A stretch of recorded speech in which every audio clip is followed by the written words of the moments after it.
So hello everyone, welcome back to the channel Nyay Gyan. मैं हूं उत्कर्ष और आप देख रहे हैं section 11 constructive res data explanation 4। उसके पहले हमने कई सारी जो अपनी पहली वीडियोस बनाई थी विथ रिलेटेड टू सेक्शन 11।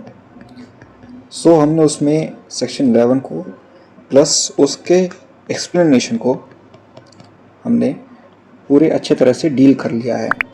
वो ऑलरेडी सारी वीडियोस अपलोड हो चुकी हैं सेक्शन 11 पे।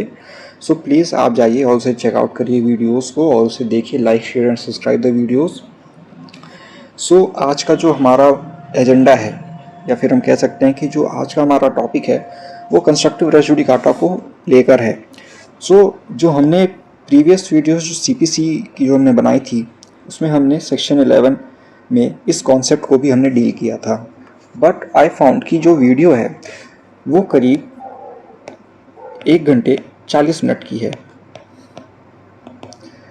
कई बार जो स्टूडेंट्स हैं या फिर मैं कह सकता हूँ या फिर मेनली जो कॉलेज स्टूडेंट्स हैं उन्हीं को फोकस करते हुए मुझे ये लगा कि अगर आप पूरे 1 घंटे 40 मिनट की वीडियो में आप कितना ही उसके बारे में जान पाओगे या फिर आप उसको कहाँ पे ढूंढोगे।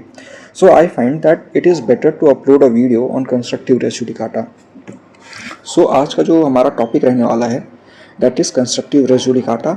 यहाँ पे हो सकता है कि मैं इसको और अच्छे से डिटेल करूँ। हालांकि जो मेरी प्रीवियस वीडियो है जो 1 घंटे 40 मिनट की वीडियो है उसमें हालांकि मैंने और उसको वहाँ पे भी अच्छे से डिस्कस कर रखा है, बट ये स्पेसिफिकली जो वीडियो है ये कंस्ट्रक्टिव रेसिड्यू डाटा के ऊपर होने वाली है। आज की वीडियो को स्टार्ट करने के पहले जो इसका आउटलाइन है उसमें आज हम पॉलिसीज़ जो कि मैं ऑलरेडी डिस्कस करी है मैंने काफ़ी सारी प्रीवियस वीडियो में, वो मैं यहाँ भी डिस्कस करूँगा। प्लस कंस्ट्रक्टिव रेसिड्यू डाटा जो है ये लेजिस्लेटिव इंटेंट कहाँ से बना कि जो लेजिस्लेचर है उसको एक्सप्लेनेशन 4 कहाँ से उसे लगा कि एक्सप्लेनेशन 4 कंस्ट्रक्टिव रेसिड्यू डाटा भी सेक्शन 11 में हमें इंसर्ट करना चाहिए। उसके लिए एक केस लॉ है जो कि अभी रिसेंटली सुप्रीम कोर्ट ने अपने एक जजमेंट में डिस्कस कर रखा है, वो भी आज हम डिस्कस करेंगे। साथ ही साथ जो इसका सबसे फेमस केस लॉ है वो आप सबको भी पता होगा, जो प्रैक्टिसिंग एडवोकेट्स हैं और जो लॉ स्टूडेंट्स हैं वो अपने लॉ फैकल्टीज़ में भी उस केस को काफ़ी अच्छे से डिस्कस करते हैं। That is state of UP versus Nawab Hussain.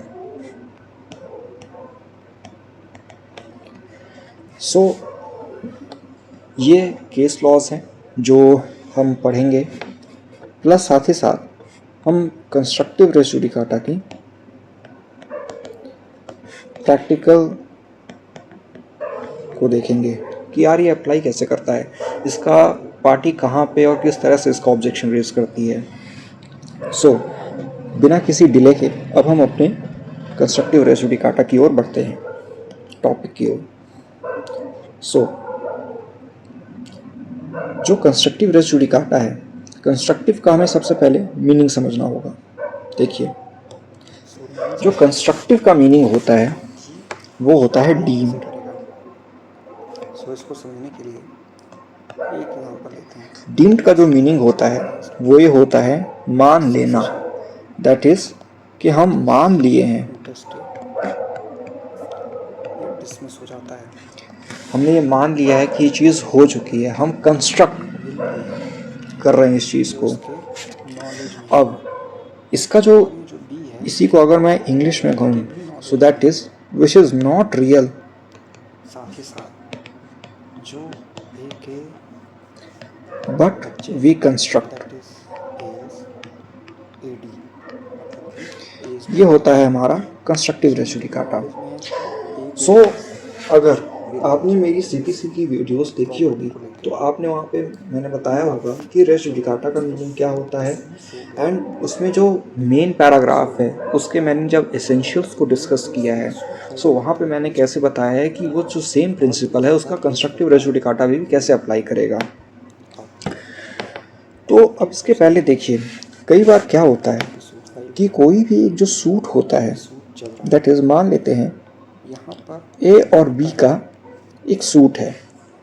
अब इस सूट में ना कई सारे इश्यूज होते हैं, जैसे issue number 1, issue number 2, issue number 3। Sir इसके पास सो अब क्या होता है कि एक ऑर्डर है सीपीसी के अंदर, साथ ही साथ दैट इज ये इसके ऑर्डर टू रूल 1। उनके भी नॉलेज में था ये कहता है कि भाई वीडियो बेस के नॉलेज जितनी भी पार्टीज हैं, उसका जो पार्टीज टू सूट हैं, एक्सप्लेनेशन 4 के चलते बाहर है। उनकी ये ड्यूटी रहेगी सो क्या कोड कि भाई तुम अपनी जो सूट है ना उसको कॉम्प्रिहेंसिव कर लो। रिजेक्ट द प्लेन कॉम्प्रिहेंसिव का मीनिंग ये हुआ कि यार तुम्हें जितने भी मैटर इश्यू रेज करने हैं ना इस सूट में रिलेटेड टू दिस, भाई वो तुम एक साथ अपने क्लेम करो, ताकि मतलब कि एक क्या कोड प्राइम इफेक्टिव डिक्री इस कंटेंट जो है सुनने के बाद कोर्ट पास कर सके। क्या कोड इसके प्लेन को और रिजेक्ट कर दे। इफेक्टिव डिक्री जो पास होगी ना, उससे ये इम्प्लीकेशन निकल रहा है ऑर्डर टू रूल 1 से कि जो डिक्री इफेक्टिव पास होगी उसमें उसके अंदर जो भी राइट्स होंगे पार्टीज के, क्या होगा कोड पहले वो वेल सेटल्ड होंगे उस डिक्री से। प्रीलिमिनरी इशू बनाएगा और that is it is a fruitful decree. कि इशू रेस करेगा कि वेदर सेट अब क्या होता है कि इसी को अगर मैं एग्जाम्पल के थ्रू समझूं, सो एग्जाम्पल के थ्रू हम ये समझेंगे कि कंस्ट्रक्टिव रेस जुडिकाटा बेसिकली एक लीगल फिक्शन की तरह काम करता है। एग्जाम्पल में मैं ये बताऊंगा कि लीगल फिक्शन कैसे बन रहा है। सो अगर तो ये कहता है मैं एक एग्जाम्पल लेता हूँ, एग्जाम्पल मैं ये लेता हूँ गार्ड बाय लॉ है वो कि reject A has filed a suit against B, है 711D ठीक है, so for recovery of possession of the immovable property.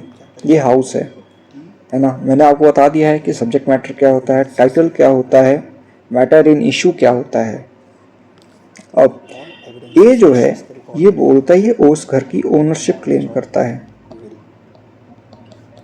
क्योंकि एंड क्वेश्चन तो हमारा यही अभी है कि क्या ये बोलता है कि ये जो घर है ये मुझे विल है इंटरस्टेट सक्सेशन से मिला है। के नॉलेज में थी साथ ही साथ उसके बच्चों के नॉलेज में भी थी। ये बोलता है कि यार मेरे को ना ये घर सक्सेशन से मिला हुआ है। सो इसका जो इंटरस्टेट सक्सेशन है ये क्या है, ये इसका मैटर इन इशू है। एविडेंस रिकॉर्ड होगा ये जो हाउस है ये एक सब्जेक्ट मैटर है, यहाँ पे उसके बच्चों का भी प्लस और ये ओनरशिप जो क्लेम कर रहा है ये इसका क्योंकि उनके बच्चों टाइटल को है। नॉलेज में था कि अब एक पास एक विल है हम ये मान लेते हैं का भी एविडेंस रिकॉर्ड होगा कि ये जो सूट है ये डिसमिस हो जाता है। On the basis of evidence अब ए के नॉलेज में एक और चीज़ रहती है, बेसिस वो रहती है कि इसके नाम पे एक टेस्टामेंट्री विल भी है।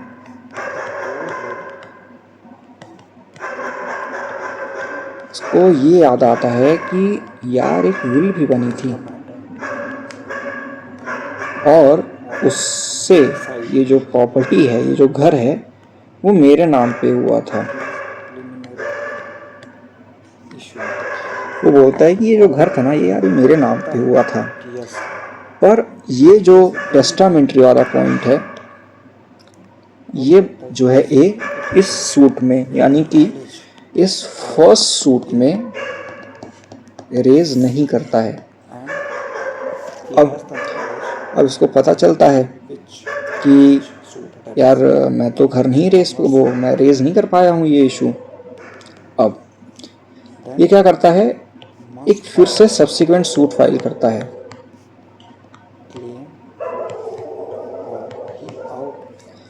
A has again filed a suit against B for recovery of possession of immovable property।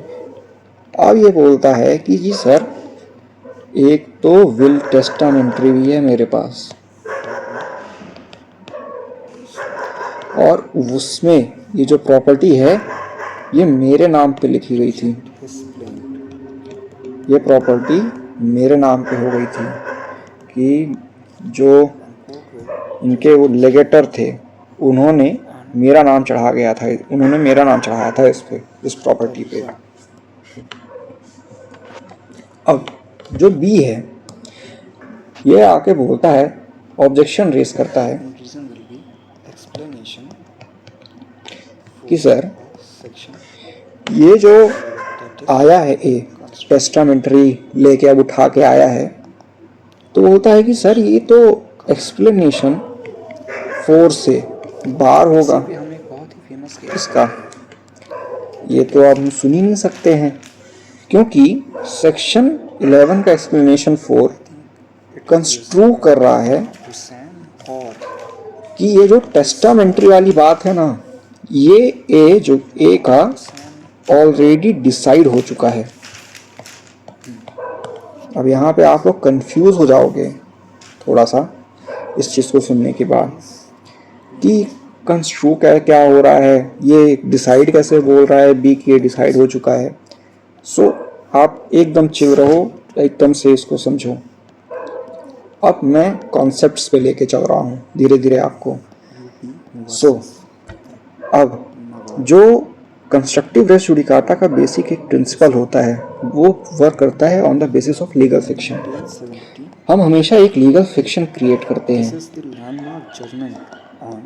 On the party, और हम उस पार्टी पे लीगल फिक्शन क्रिएट करते हैं जो फॉर्मर सूट में चाहती, तो उस पर्टिकुलर जो उसका जो मैटर इस सब्सिक्वेंट सूट में लेके आई है वो उसको अपने फॉर्मर सूट में एज अ डिफेंस की तरह या उसे यूज करके अटैक कर सकती थी पार्टी पे। इसीलिए मैंने कहा कि जो बेयर एक्ट की लैंग्वेज के अकॉर्डिंग ये लग रहा है यही है कि जो बी है ये ऑब्जेक्शन जब रेस करेगा यहाँ पे, जब यहाँ पे ऑब्जेक्शन रेस करेगा तो ये यही कहेगा कि सर एक्सप्लेनेशन 4 का बाहर है, क्योंकि एक्सप्लेनेशन जो 4 है वो सीधे सीधे बोलता है कि भाई जो ए है, तुम ये टेस्टामेंट्री विल का तुमको तो नॉलेज था, तो जब तुमको ये नॉलेज था ना तो हम ये मान लेंगे कि ये जो टेस्टामेंट्री वाली चीज़ है ये भी ऑलरेडी डिसाइड हो चुकी है तुम्हारे ही फॉर्मर सूट में। इनको क्या होता है कि मेरे ख्याल से इनको ये जो है एक्सप्लेनेशन 4 एक्सप्रेसली इस चीज़ को कहता है। ये मैं ज़रूर एकदम बहुत नॉर्मली बता रहा हूँ, बट जो लैंग्वेज है या फिर जो स्पिरिट निकल रही है एक्सप्लेनेशन 4 की वो यही निकल रही है। जो है अब देखिए, अगर इसका मैं एक और बेसिक से हम इसको चलें तो हम ये समझते हैं कि जो रेस जुडिकाटा होता है वो 2 कैटेगरी का होता है। एक होता है एक्सप्रेस, एक होता है इम्प्लाइड। इम्प्लाइड को हम कंस्ट्रक्टिव रिट फाइल करके वो यही बोलते हैं, रेस जुडिकाटा भी बोलते हैं। रीइंस्टेट करिए, जो रिट है वो डिसमिस हो जाती है। सो अब आपको बता देता हूँ कि एक्सप्रेस और इम्प्लाइड कैसे। देखिए, मैंने थोड़ा फैक्ट्स को ट्विस्ट कर दिया। देखिए ये है हमारा सेक्शन 11 का मेन बॉडी। सो यहाँ पे ये बोलता है कि अगर कोई भी मैटर इन इशू है जो कि रेज हो चुका है फॉर्मर सूट में बिटवीन द पार्टीज, और वो पार्टीज जो उनके अंडर क्लेम कर रही हैं, और यही जो मैटर इन इशू है ये सब्सिक्वेंट सूट में भी सेम है, तो ये मेन बॉडी से कोई भी सूट हिट करता है और उस पर रेस जुडिकाटा लगता है। बस ये है कि अगर ये मैटर इन इशू है, ये 1 जो है एक मैटर इन इशू है और ये डिसाइड हो चुका है, और यहाँ पे हम बोलते हैं कि फिर से एक मैटर इन इशू ये जो है 1 है, ये एक सब्सिक्वेंट सूट है। ये रेड से मैं जो मार्क कर रहा हूँ इसको मैं बोल देता हूँ कि ये फॉर्मर सूट है और ये जो है ये एक सब्सिक्वेंट सूट है। तो ये ऑलरेडी डिसाइड हो चुका है। ये एक सब्सिक्वेंट सूट आता है, इसमें भी ये जो मैटर इन इशू है ये जो 1 है ये भी सेम रहता है। तब ये अपने आप में मेन बॉडी से ये बार हो जाएगा सब्सिक्वेंट सूट।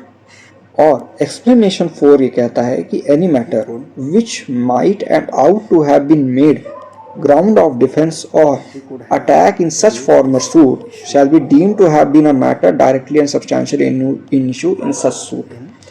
मतलब कि ये बात कर रहे हैं इम्प्लाइड कंस्ट्रक्टिव रेस जुडिकाटा की, और ये बात कर रहा है एक्सप्रेस रेस जुडिकाटा की। सो ये तो हमारा हो गया कि एक्सप्रेस और इम्प्लाइड की कैटेगरी होती है रेस जुडिकाटा में।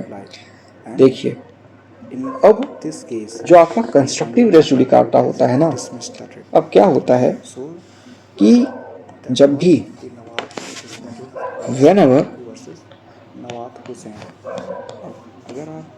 इसको ध्यान से सुनिएगा कि जब भी कोई मैटर इन इशू होता है जो कि एक्सप्रेसली रेज हो चुका है किसी भी फॉर्मर सूट में और वो हर्ड एंड फाइनली डिसाइड भी हो चुका है, और अगर वो दोबारा से रेज होता है सब्सिक्वेंट सूट में, तब उस सब्सिक्वेंट सूट पे एक्सप्रेस या फिर डायरेक्ट रेस जुडिकाटा अप्लाई होता है, और जो उसमें ट्रायल होता है या फिर उसके जो इश्यूज हैं उनका भी ट्रायल होता है सब्सिक्वेंट सूट में, वो बार होता है। इसी का अगर मैं एक एग्जांपल लूँ तो बहुत ही अच्छा इसका एग्जांपल बनेगा कि ए ने एक सूट फाइल करता है बी के अगेंस्ट पे।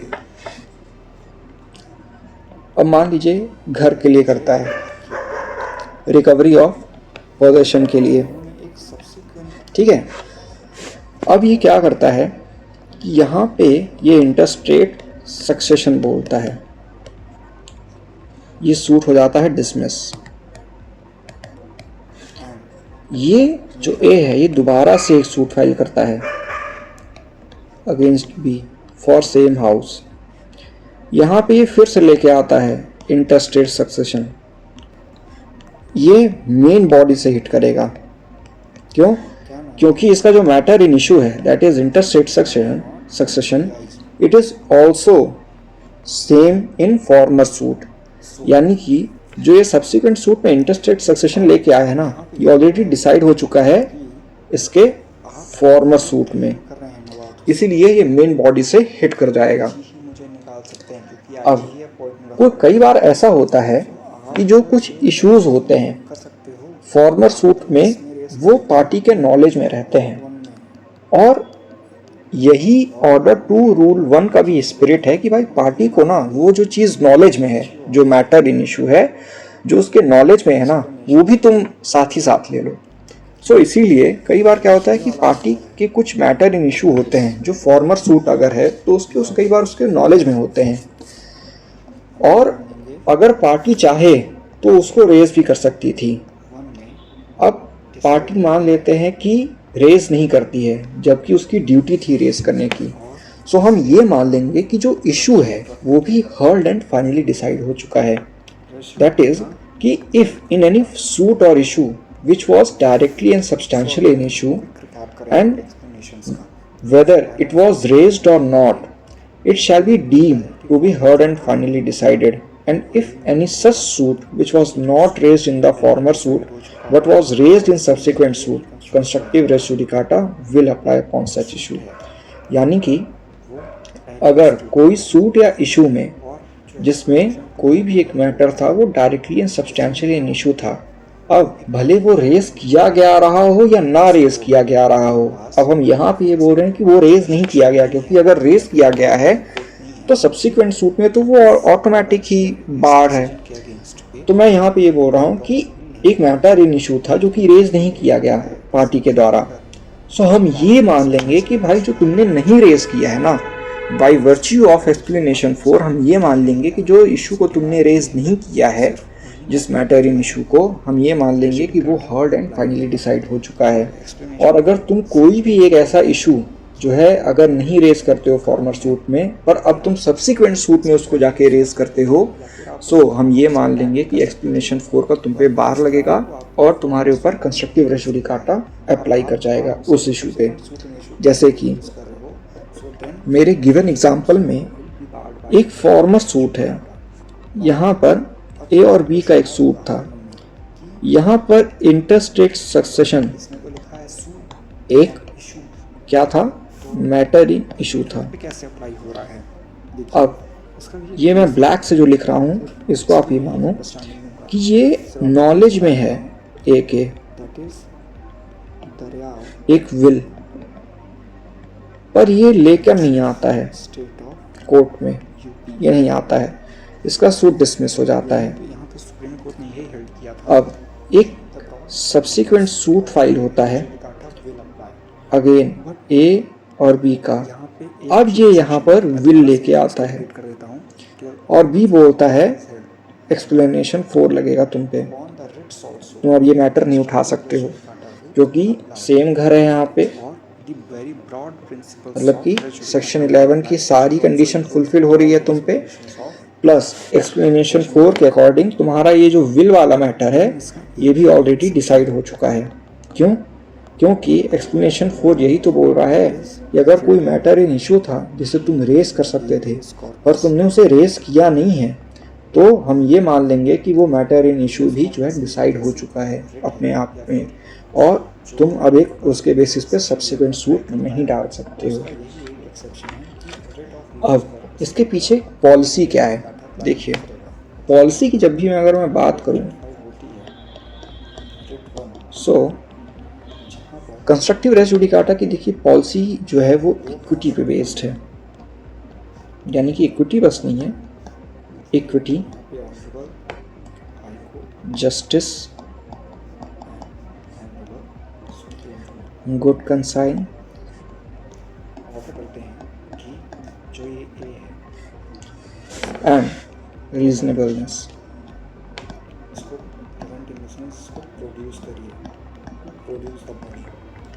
अगर मान लीजिए किसी and the purpose is to prevent अगर एक पुलिस है मल्टीप्लिसिटी ऑफ प्रोसीडिंग, किसी ए को इलीगली डिटेन किया है, so A can and A can in the sense कि ए के ड्यूटी अपॉन द पार्टीज जो लीगल रिप्रेजेंटेटिव है तो एक रिट फाइल करेंगे। यहाँ पर ये बोलेंगे to raise sir police officers को all the issue कि वो involved प्रोड्यूस करें कोर्ट में, क्योंकि in the suit illegally detain कर रखा है। So the court will order which are A, within मान लीजिए his knowledge। होता है, मान लीजिए कोर्ट ने ए को प्रोड्यूस करने से मना कर दिया। अब इस पे एक मैक्सिम है दैट इज अब जो ए है विजिलेंटी बस फाइल करेगा, नॉन सो भी डॉर्मेंटी क्यों अप्लाई करना चाहिए? बस, नॉन डॉर्मेंटी बस, मैं तो यही पढ़ा कि दरियाव बस जूरा तो ये बोला कि रिट पे सबवेनिएंट। But he is corpus That is exception होगा, क्यों? law does not जो इलीगल डिटेंशन support या फिर टू प्रोड्यूस the person जो है does not support the person ये एक कहीं ना कहीं किसी भी Who इंडिविजुअल राइट या फिर does sleep 21 का भी बहुत बड़ा वायलेशन है। upon his right। Plus human right, so ये तो पॉलिसी रही हमारी रेस जुडिकाटा की। नेचुरल राइट, अब एक इसमें हम एग्जांपल लेते हैं, कॉन्स्टिट्यूशन हम एग्जांपल ये लेते हैं that is justice, equity, reasonableness. Easy example so अगर कि ए फाइल्स अ सूट इस रिट पे अगेंस्ट बी डाटा अप्लाई हो जाए for possession of property on the basis of कि जो कॉन्स्टिट्यूशनल interstate उनका भी कहीं ना कहीं वायलेशन होगा, succession। इंडिविजुअल राइट का वायलेशन होगा। सो इसीलिए ठीक है, हम हीबस ये सूट डिसमिस हो जाता है। फाइल कर सकते हैं और उस पर रेस जुडिकाटा अप्लाई नहीं करेगा। now again सो ये है A has filed a suit against B on the ground of 12-year adverse possession.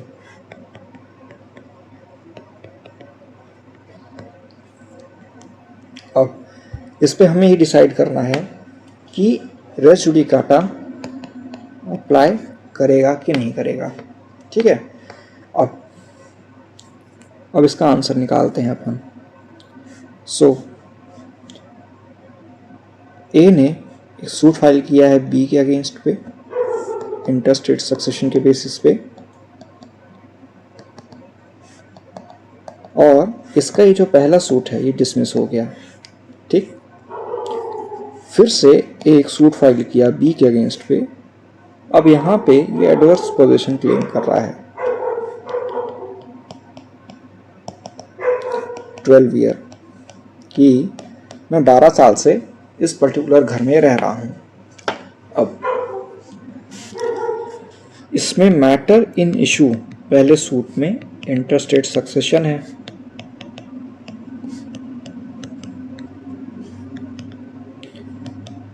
दूसरा जो टाइटल है वो भी अल्टीमेटली क्या तुम क्लेम कर रहे हो, ओनरशिप। ठीक है, और जो सब्जेक्ट मैटर है वो एक हाउस है। करेक्ट। अब इस पर्टिकुलर सेकंड सूट में ये यहाँ पे क्या क्लेम कर रहा है, मैटर इन इशू यहाँ पे एडवर्स पोजीशन है।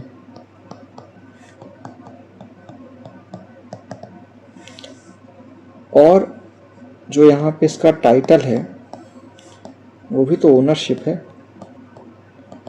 एडवर्स पोजीशन से तो तुम मालिक बनना चाह रहे हो ना घर के, सो यहाँ पे भी तो तुम अल्टीमेटली ओनरशिप ही क्लेम कर रहे हो।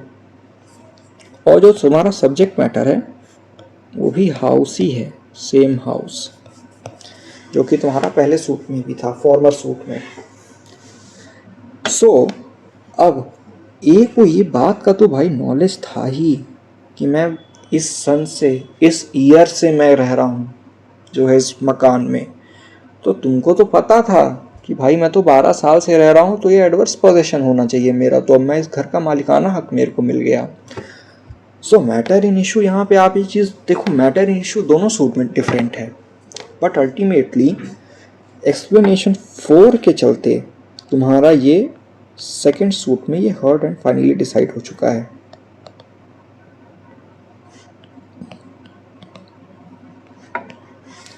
और ये जो ओनरशिप है ना ये भी तुम्हारी सेम है। तो यहाँ पे अगर आप मेन बॉडी जो है सेक्शन 11 की, अगर आप उसके थ्रू भी देखो तो उसके थ्रू हमारे में, ये मैं ब्लू से इसको बना रहा हूं, इसको आप देखना बड़े ध्यान से, कि पार्टीज भी सेम है जो फॉर्मर सूट में थी, ए एंड बी। ठीक है, जो टाइटल है, टाइटल भी ओनरशिप है। करेक्ट, यहाँ भी टाइटल ओनरशिप है। सो हमारा रेस जुडिकाटा का मेन बॉडी का क्या क्या एसेंशियल पूरा हो गया, सेम पार्टीज सेम टाइटल, है ना। अब हर्ड एंड फाइनली डिसाइड, ये भी सूट मेरिट पे डिसाइड हुआ है, फर्स्ट सूट। ठीक है, ये मेरिट पे डिसाइड हुआ है पहला सूट। अब सिर्फ और सिर्फ एक चीज़ का यहाँ पे डिफरेंस आ रहा है। और हाँ सॉरी, एक और चीज़ मैं यहाँ पे बोल देता हूँ कि ये जो कोर्ट है ये कॉम्पिटेंट कोर्ट है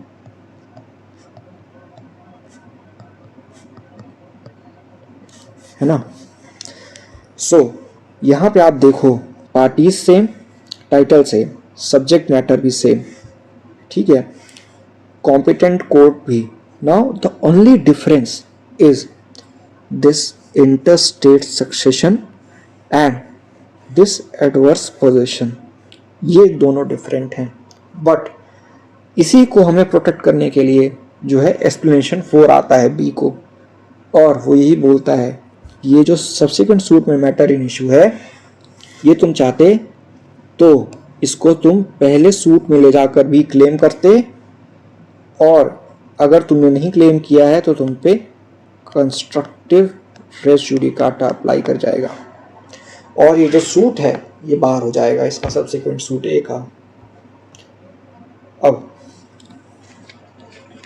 जैसे ही टाइटल चेंज होता है ना कंस्ट्रक्टिव रेस जुडिकाटा में, वो अप्लाई नहीं करता है, क्योंकि जैसे ही टाइटल चेंज होता है ना कॉज ऑफ एक्शन भी आपका कहीं ना कहीं चेंज हो जाता है।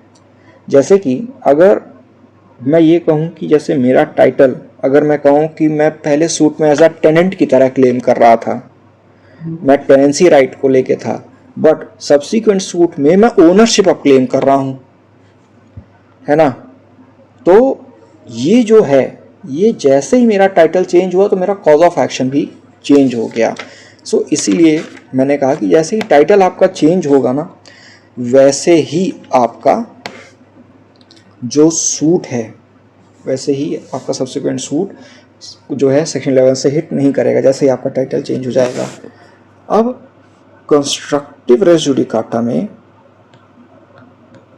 और ऑर्डर 2 रूल 2 में क्या डिफरेंस है? देखिए, कंस्ट्रक्टिव रेस जुडिकाटा जो है ये बार करता है on matter directly and substantially in issue को। मीनवाइल ऑर्डर 2 रूल 2 बार करता है ऑन रिलीफ और क्लेम, है ना। सो अब हम आगे बढ़ें। सो अब इसी के पीछे ना एक केस है, that is state of UP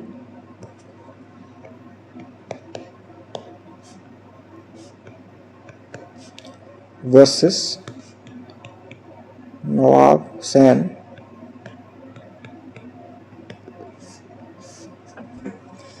सो देखिए, इस केस में एक फैक्ट क्या होता है। फैक्ट ये है इस केस का कि एक रिट फाइल होती है इस केस में।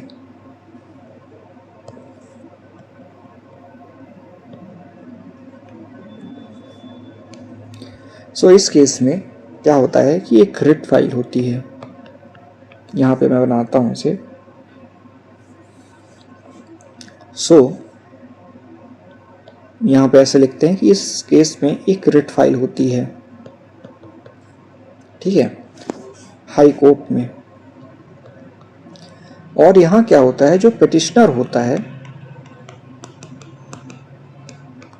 वो इस रिट में ये बोलता है कि डीआईजी ने मुझे बिना किसी नोटिस के जो है, जो मेरी जॉब है उससे मुझे निकाल दिया है, और मतलब कि मुझे टर्मिनेट कर दिया है। और वही बोलता है कि जी मुझे ना आप रीइंस्टेट करो, आप जो है डीआईजी साहब को बोलो कि मुझे दोबारा से नौकरी पे रखें। जो इसकी ये रिट है ये हो जाती है डिसमिस, ठीक।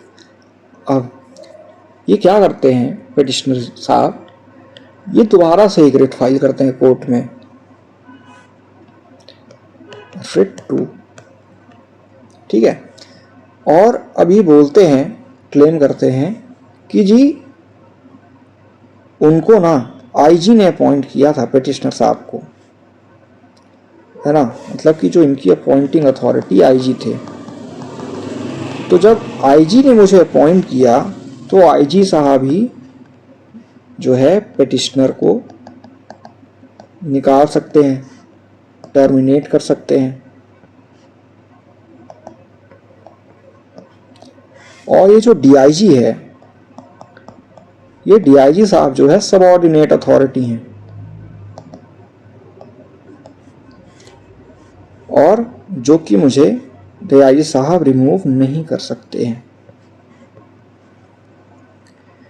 अब यहाँ पे क्या होना चाहिए, जो है यहाँ पर सुप्रीम कोर्ट ने बहुत क्लियरली कहा कि जो आपने इशू रेज किया ना सब्सिक्वेंट रेट में कि आईजी जो है आपके अपॉइंटिंग अथॉरिटी है और डीआईजी आपको रिमूव नहीं कर सकते हैं, ये तो आपके वेल नॉलेज में था। ये पार्ट, ये तो आपको वेल अवेयर थे आप इस फैक्ट के, कि अगर मुझे आईजी ने अपॉइंट किया है तो आईजी उन्हें टर्मिनेट करेंगे, तो डीआईजी जो एक सबऑर्डिनेट हैं तो ये मुझे रिमूव तो नहीं कर सकते हैं। तो हम ये इंटेंशन इम्प्यूट कर देंगे आप पे, इंटेंशन जो है ये हम इम्प्यूट कर देंगे कि आप जो है वेल अवेयर थे इस फैक्ट के, और ये जो आप बोल रहे हो ना ये सारा मसला जी आपका तो पहले रिट में आपको लेना चाहिए था। And the honourable supreme court held that you might or ought to have raised the issue in the former writ, and it will be deemed that in the former writ that issue is heard and finally decided by the rule of construction. So आप जो ये subsequent writ में जो आप claim कर रहे हो ना, तो ये बार हो जाएगा जी constructive res judicata से। ये कहा सुप्रीम कोर्ट ने इसमें, और ये जो writ थी इनकी ये डिसमिस कर दी थी। सो ये हुआ हमारा कंस्ट्रक्टिव रेस जुडिकाटा का प्रिंसिपल। अब एक बार ना बेयर एक्ट पे भी इसके नज़र मार लेते हैं, एक्सप्लेनेशन 4 पे भी। सो इसका एक्सप्लेनेशन 4 देखिए क्या कह रहा है। एक्सप्लेनेशन 4 बहुत सीधे साफ शब्दों में ये कह रहा है कि कोई भी जो मैटर है विच माइट यानी कि and ought to have been made ground of defence और अटैक, यानी कि कोई भी एक ऐसा मामला या मसला भी मैं गलत कह रहा हूँ, जो ऐसा कोई भी मैटर इन इशू जो कि आप उठा सकते थे, आपके पास चांस था, आप उसको ग्राउंड बना सकते थे अपने डिफेंस का, अटैक का। कहाँ पे? फॉर्मर सूट में। वो ये माना जाएगा कि वो matter directly and substantially in issue था सच सूट में। यानी कि हम ये मान लेंगे कि आप जिस चीज़ को, कोई भी मैटर इन इशू को जो आप यूज़ कर सकते थे फॉर्मर सूट में, आपने नहीं किया, तो हम ये मान लेंगे कि वो फॉर्मर सूट में ही डीम टू बी डिसाइड हो चुका है। ये कह रहा है आपका एक्सप्लेनेशन 4। अब देखिए कोर्ट प्रैक्टिकल, अगर मैं इसका अप्रोच बताऊं आपको, देखिए प्रैक्टिकल अप्रोच में बहुत डिफरेंस होता है कभी कभी। देखिए क्या होता है कि मान लीजिए ये एक सूट है, ठीक है, ये डिसाइड हो चुका, ठीक है। अब एक सब्सिक्वेंट सूट फाइल होता है, यहाँ पे नया सूट एक फाइल हो रहा है सब्सिक्वेंट, सेम मैटर, सब कुछ सेम है इस पे, ठीक है। अब प्लेंट फाइल हुआ, ठीक है।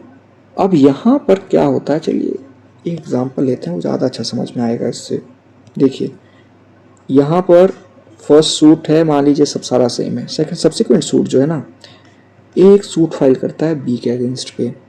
यहाँ पर इस सूट में, फर्स्ट सूट में कहता हूँ इंटरस्टेट सक्सेशन था, सेकंड सूट में मैं बोलता हूँ एडवर्स पोजीशन था। अब ठीक है, अब बनाता हूँ टाइमलाइन। तो यहाँ पर ए ने एक सूट फाइल किया, ठीक है। अब यहाँ पर जो बी है, ठीक है, बी आके कहता है यहाँ पे कि एक्सप्लेनेशन 4 लगेगा सर आप पे, ठीक है। तो आउटराइटली कभी भी जो प्ली होती है, लाइक यहाँ पे बोल रहा है कि रेस जुडिकाटा आप पे लगेगा, मतलब कंस्ट्रक्टिव रेस जुडिकाटा लगेगा। सो आउटराइटली ना कभी भी हम प्लेंट को रिजेक्ट नहीं करते हैं, हम मतलब कोर्ट, ठीक है। तो जो जज साहब होंगे ना, जज साहब कभी भी आउटराइटली, अगर किसी पार्टी ने, मतलब कि बी ने अगर ये बार लिया है, ये प्ली लिया है कि ये एक्सप्लेनेशन 4 से हिट होगा, इसका आप प्लेंट रिजेक्ट कर दीजिए 7(11)D में, और मतलब कि ऑर्डर 7 रूल 11D में इसका आप प्लेंट रिजेक्ट कर दीजिए because it is barred by law. So court कभी भी जो है आउटराइटली से नहीं करता है, रेदर कोर्ट क्या करता है, कोर्ट इस पे एक हियरिंग को कंडक्ट करता है। यानी कि यहाँ पर जो है, मान लेते हैं कि यहाँ पर ये ऑब्जेक्शन रेज किया, सो ये जो डॉट है यहाँ पर जो है कोर्ट क्या करेगा, एक हियरिंग कंडक्ट करेगा। यहाँ पे कोर्ट हियरिंग को कंडक्ट करेगा और जो ये कंडक्ट करेगा कोर्ट हियरिंग, यहाँ पे डिसाइड करेगा कोर्ट, दैट इज यहाँ पर इससे रिलेटेड कि क्या तुम्हारे नॉलेज में था। यानी कि इसको यहाँ पे अगर बनाऊं तो ये इस तरह से बनेगा कि ए यहाँ पे सूट फाइल किया, यहाँ पे बी आता है, बी यहाँ पे ऑब्जेक्शन लेता है, ठीक है, और बी अपने ऑब्जेक्शन में बोलता है कि एक्सप्लेनेशन 4 हिट करेगा आप पे और कंस्ट्रक्टिव res judicata आप पे लगेगा। अब यहाँ पर जो है इस डॉट पे, जो आपको डॉट दिख रहा है, यहाँ पर जो कोर्ट है, कोर्ट यहाँ पे हियरिंग को कंडक्ट करेगा।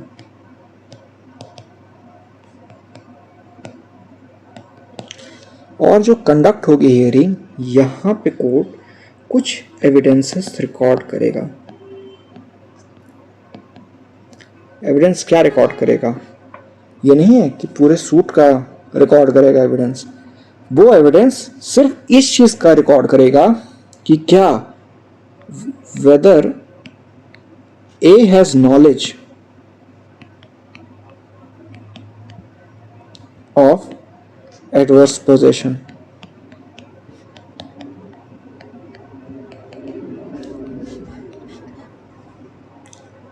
ये कोर्ट इस चीज का एविडेंस लेगा, क्योंकि अगर आपको पढ़ना होगा तो ऑर्डर 14 पढ़िएगा, वो बात करता है सेटलमेंट ऑफ इश्यूज को लेके, I guess if I am not wrong.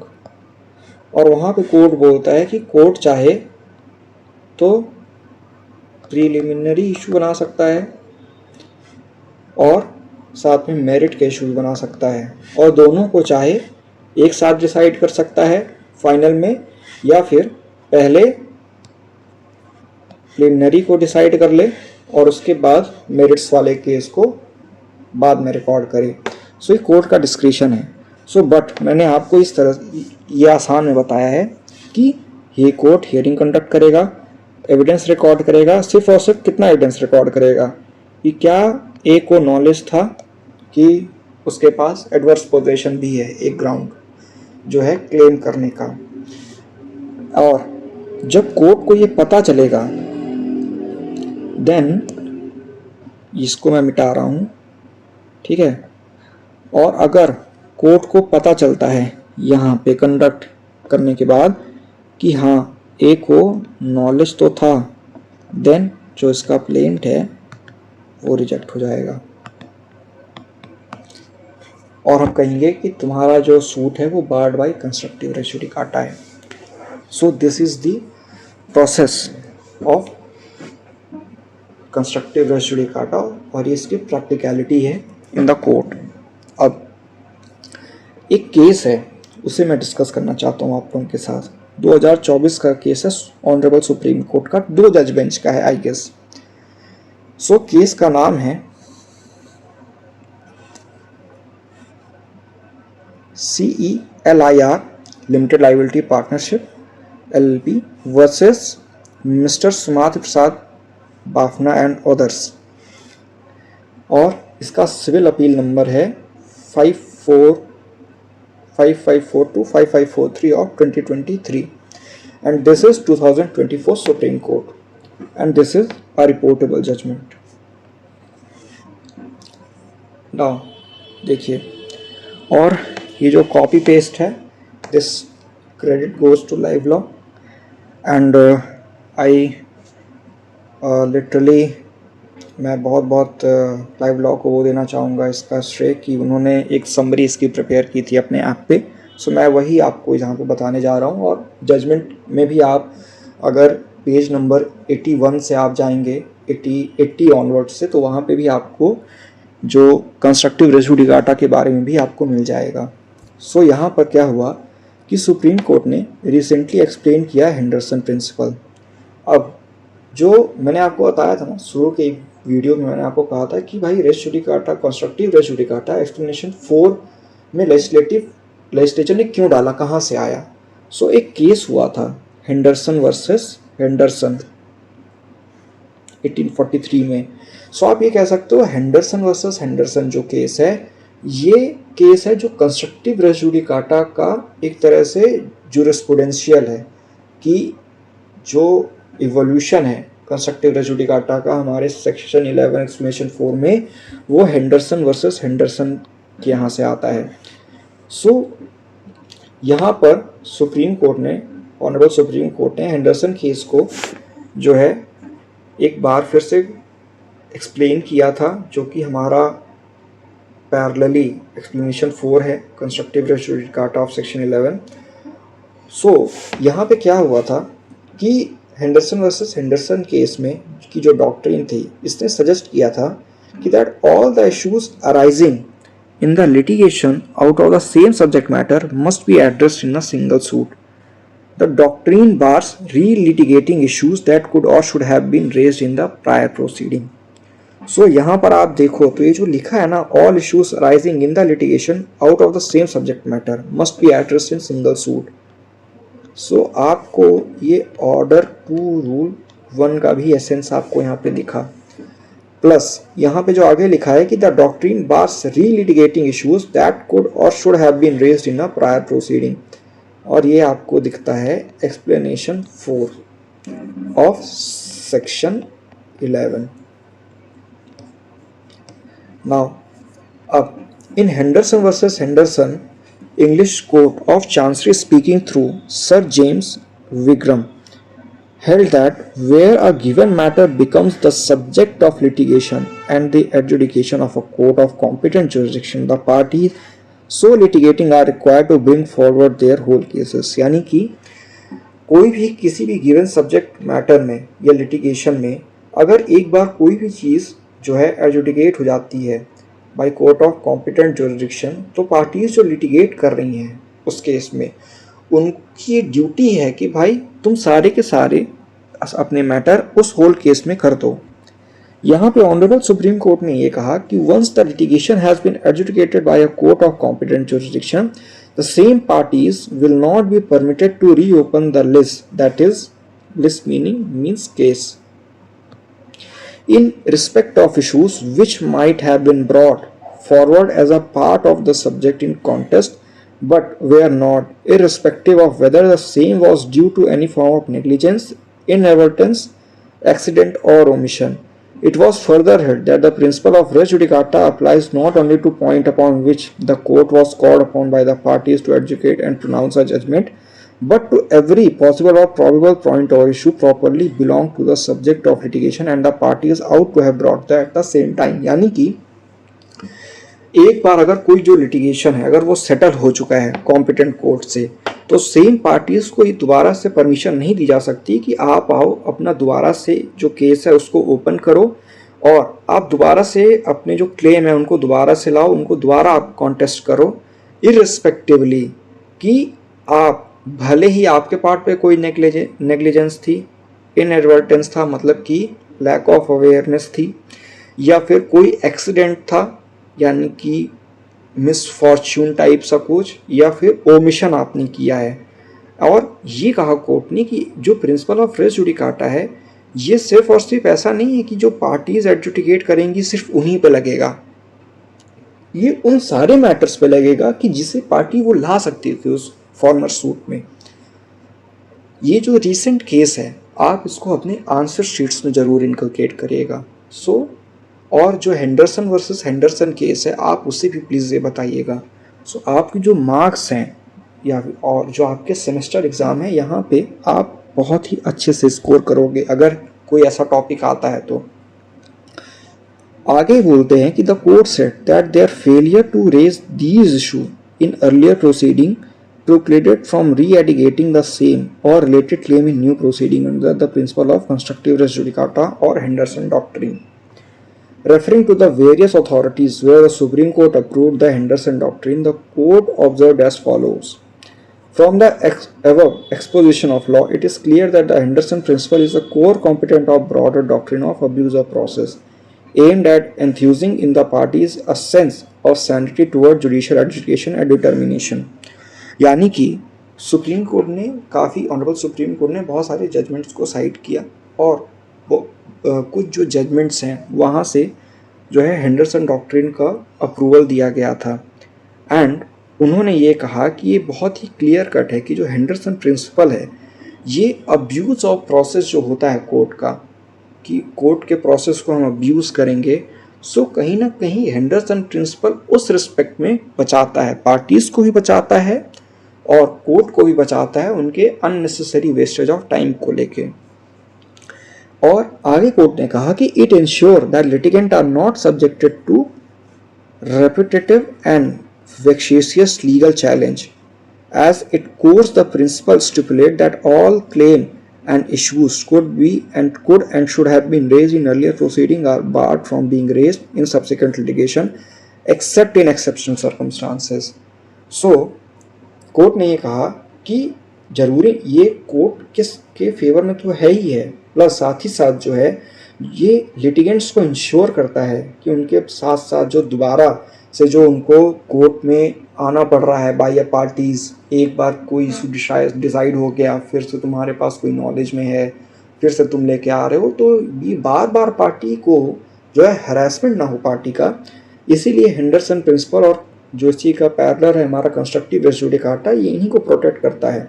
और ये प्रिंसिपल स्टिपुलेट करता है, दैट इज़ कौन सा principle, that is constructive res judicata का जो प्रिंसिपल है ये इंश्योर करता है कि भाई तुम ना अपने सारे क्लेम एक साथ लेके आओ, ताकि ऐसा ना हो कि तुम सब्सिक्वेंट सूट में तुम्हारा वो बार हो जाए, तुम अभी उसको अपने फेवर में डिसाइड करा लो या फिर तुम उसको अभी ही कोर्ट से कॉम्पिटेंट कोर्ट से उसको डिसाइड कर लो। वरना अगर तुम्हारा जो क्लेम है, जो सब्सिक्वेंट क्लेम है, भले वो एक जेन्युइन रिकॉर्ड है, तुम्हारे नॉलेज में था बट वो एक जेन्युइन रिकॉर्ड है, तब भी तुम्हारे ऊपर बार लग जाएगा उस चीज़ के। इसीलिए कहीं ना कहीं प्लेंटिफ के फेवर में भी है, साथ ही साथ डिफेंडेंट के भी फेवर में है, और कोर्ट के फेवर में तो ये है ही है कि भाई कोर्ट का टाइम बचेगा इससे, प्लेंटिफ अपना सारा क्लेम एक साथ लेके आ जाएगा, तो अगर उसके पास कोई जेन्युइन रीज़न होगा तो हो सकता है डिक्री उसके फेवर में चली जाए। डिफेंडेंट का ये है कि भाई ये दोबारा से इस चीज़ को ला रहा है तो मेरा जो हैरेसमेंट हो रहा है डिफेंडेंट का वो उससे बचेगा, उससे मतलब कि प्लेंटिफ की क्लेम से वो बचेगा। एंड आफ्टर कोर्ट ने ये कहा कि as a part of broader rule against abuse of process, the Henderson principle is rooted in the idea of preventing the judicial process from being exploited in any manner that tend to undermine its integrity. The idea of preventing abuse of judicial process is not confined to specific procedure, but rather aligned to broader purpose of giving quietus to litigation and finality to judicial decision. मतलब कि court ने कहा कि abuse of process से तो बचाता ही है, साथ ही साथ ये लिटिगेशन को एंड करता है, giving quietus means ending to litigation, और जुडिशियल डिसीजन को फाइनलिटी देता है। और जो इसी का एसेंस है इस रूल का, that litigation must be conducted in a good faith and parties should not engage in procedural tactics that